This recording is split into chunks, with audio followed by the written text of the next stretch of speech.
ready to begin. We have the musician, Michael Hennessy of Watauga, Tennessee chapter of the SAR leading our music, and the Catawba and Mockingbird chapters of North Carolina SAR leading our posting our colors.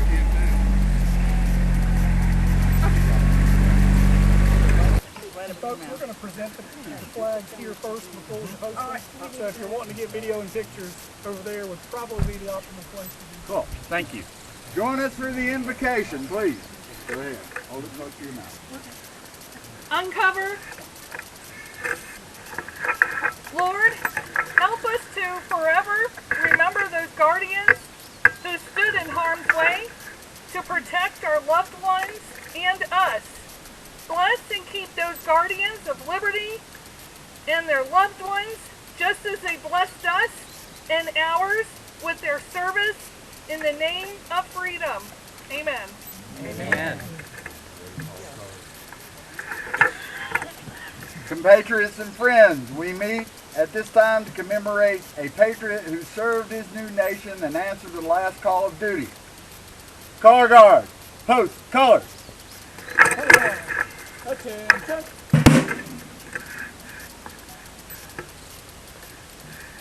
Forward and a half mark. March.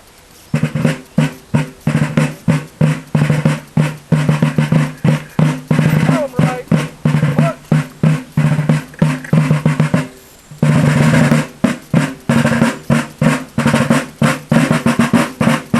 Color guard. Up. Right. Face. Present. On.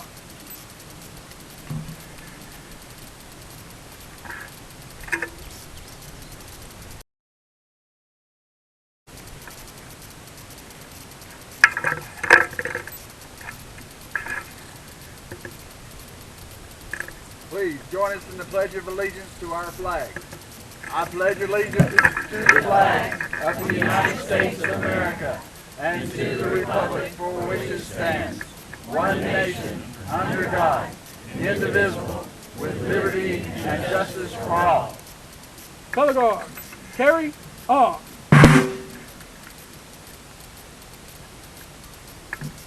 Left. Face. Column left. March.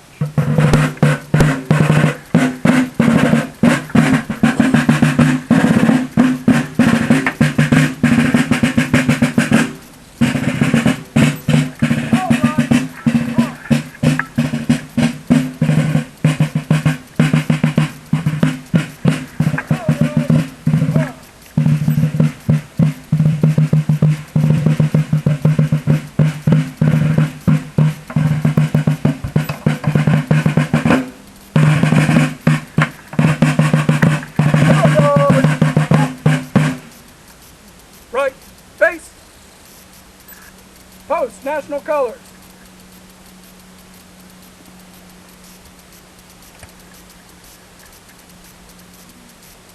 Post, remaining colors.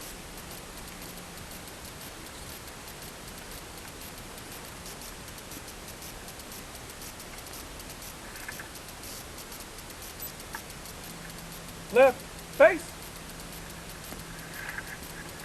Forward, march.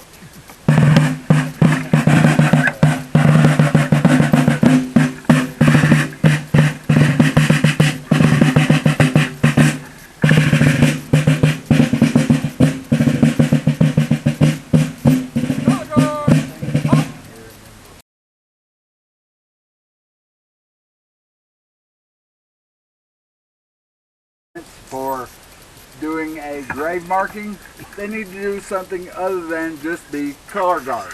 So those of you who are members of SAR and would like to get this, please join us in singing the national anthem, and you can mark music on the point. Gentlemen, are you ready? Oh, say can you see by the dawn's early light what so proudly we hailed at the twilight's last gleam?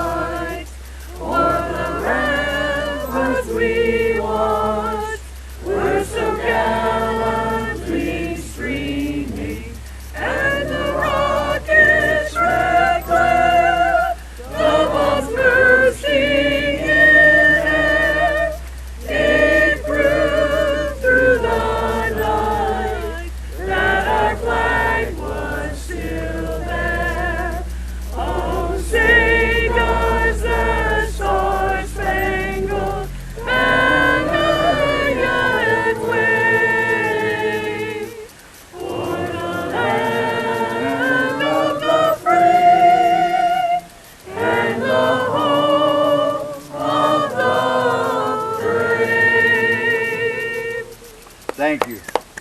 You really don't know how difficult that is for me. I was born with a voice for silent movies. I'll turn this back over to Shirley. And at this time, the Catawba and Mecklenburg chapters of the SAR are going to dedicate the grave marker, the SAR grave marker, to Captain Martin Gambill. I'm proud to dedicate today this marker to Captain Gambill. If the past is indeed a prologue to the future, then a glimpse into the past can provide a source of wisdom and inspiration for this future. As we honor this compatriot today, please let us be mindful of his service to our nation, and let us rededicate ourselves to the principles which he held sacred.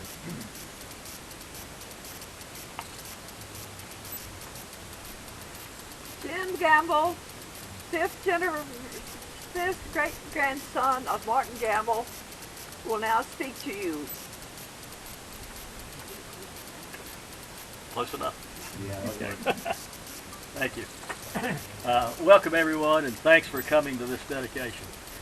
Some of you may not know this is not only the site where Martin Gambill was buried, but it's also the site of his first home, the home he built here. Martin and his wife Nancy had settled here to flee British rule.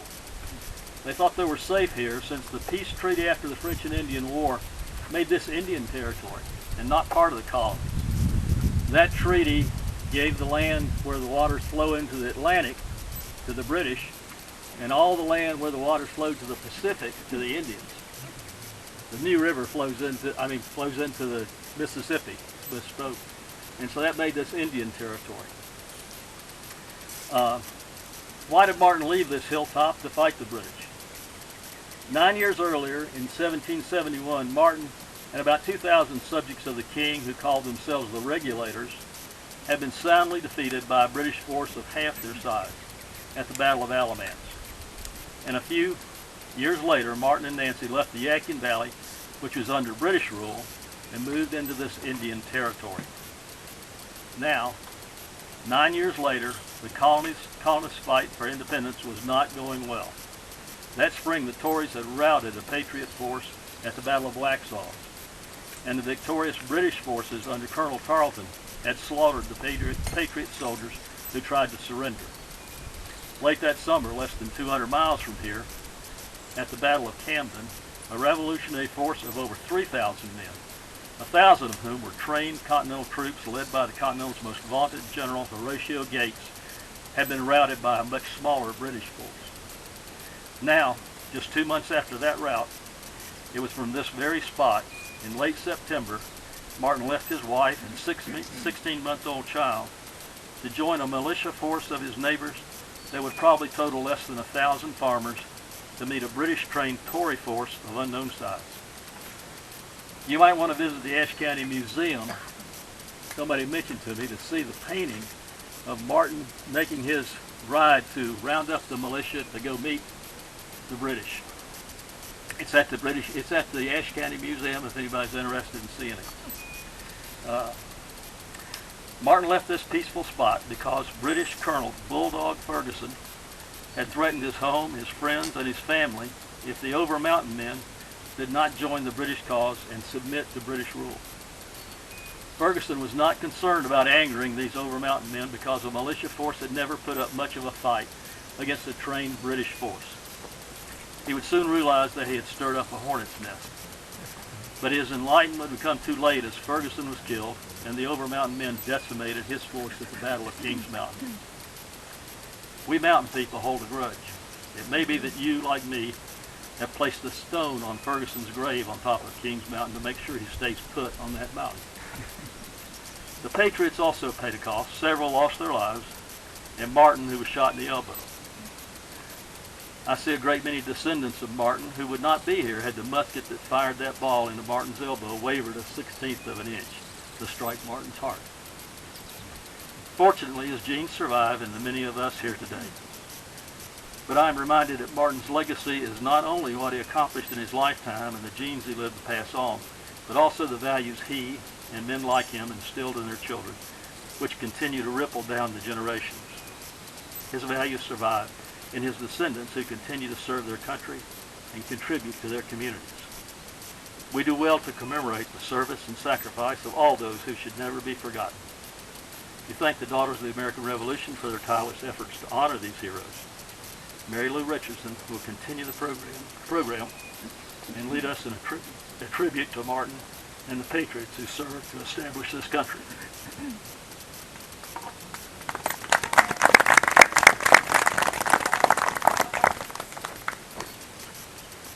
We, the Daughters of the New River Pioneer Chapter, National Society, Daughters of the American Revolution, meet today to pay tribute to the memory of Captain Martin Gambill, one of the thousands of soldiers of the American Revolution who fought to establish this country as a free and independent nation. We continue the work of the Daughters of the American Revolution because we have been inspired by the lives of the American patriots who fought for and continue to fight to protect our freedom and our Constitution. Let us together reaffirm our support for this nation as we repeat together the American's Creed. I believe in the United States of America as a government of the people, by the people, for the people, whose just powers are derived from the consent of the governed, a democracy and a republic, a sovereign nation of many sovereign states, a perfect union, one and inseparable, established upon those principles of freedom, equality, justice, and humanity, for which American patriots sacrificed their lives and fortunes. I therefore believe it is my duty to my country to love it, to support its Constitution, to obey its laws, to respect its flag, and to defend it against all enemies.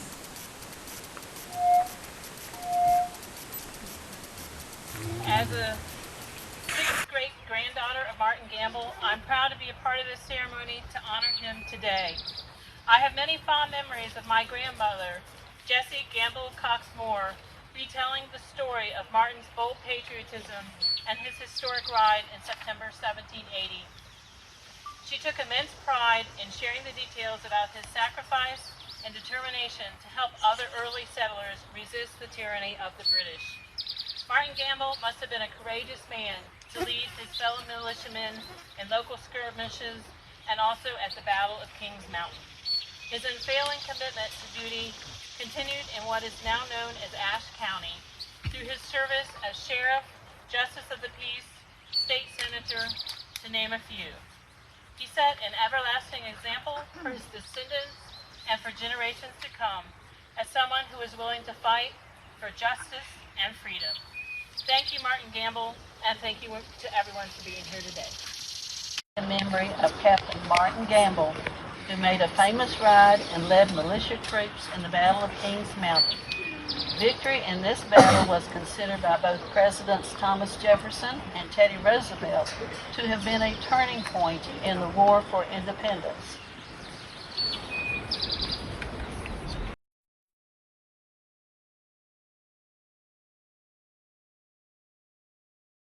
On this day, July 23, 2020, it is a pleasure and great honor to read the words inscribed on this historical cemetery marker. Revolutionary War soldier Martin Gambill, Captain, Wilkes County Militia, North Carolina, born May 29, 1750, Culpeper County, Virginia.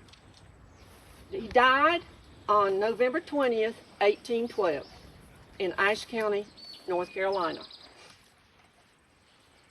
After enlisting in 1768 as a regulator, Gambill fought in the Battle of Alamance, North Carolina in 1771, and a skirmish at Old Fields in Wilkes County in the fall of 1780. He volunteered to deliver an urgent and important message to Colonel Campbell, alerting him to march against the advancing Tories under British Major Ferguson. To deliver this message, Gambill made a horseback ride of over 100 miles in 24 hours from the Yadkin River Valley, North Carolina, to the Holston in Virginia. He was wounded on October 7th, 1780, in the victorious Battle of Kings Mountain. This defeat of the Loyalists was a turning point in the Revolutionary War. Martin was one of the founders of Ashe County, North Carolina, where he served as sheriff and tax collector. He also represented Ashe County for 2 terms in the North Carolina State Legislature. On September 23rd, 1777, he married Nancy Nall, and they had 7 children.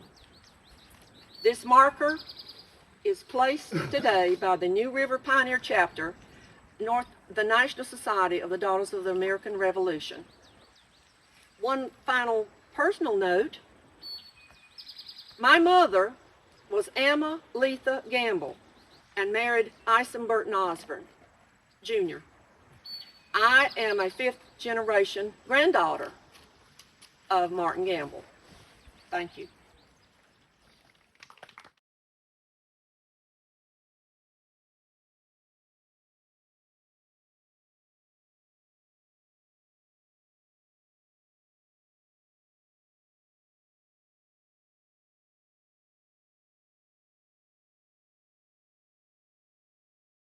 Representing Catawba Valley Chapter of Sons of the American Revolution.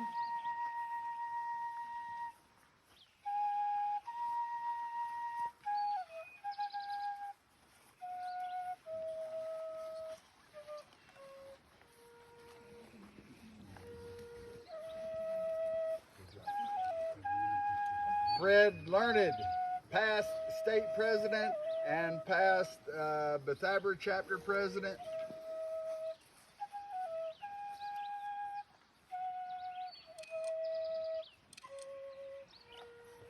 Stephen McKee, past president of Mecklenburg chapter and current Foothills Regional Color Guard commander.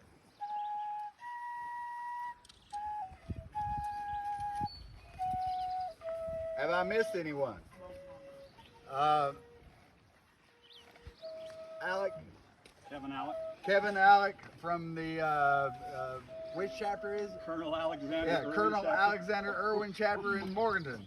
Sorry, I can't keep up with if it's not written down.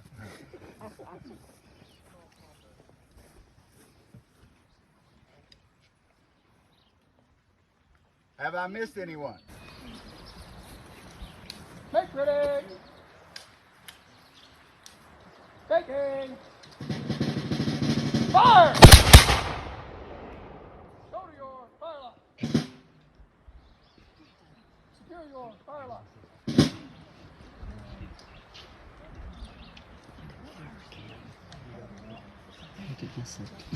Go to your fire lock. Our taps will be played by Patrick Carpenter from Boy Scout Troop 327.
Our special thanks and appreciation to Jim Gambill for his gracious welcoming and providing site for the grave marking for Captain Martin Gambill.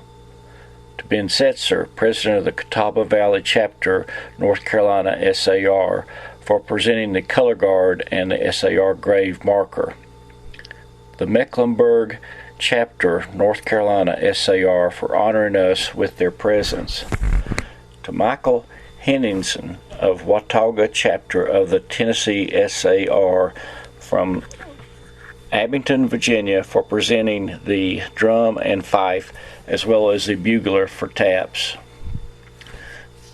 To Hoke Wagner Jr., fifth great-grandson, and his crew, for providing the site and grounds, parking, mounting the marker, transportation up the hill, and providing shade and water. To the New River Pioneer, Virginia Chapter, NSDAR, and Shirley Gordon Lundy for research and work with the Virginia DAR Historian's General Office to obtain the grave marker and conducting this ceremony. To Andrew Cole of Ashe County Museum for permission to insert a copy of the Ride of Martin Gambill in this program, and to all the Gambill and related families and guests for their attendance.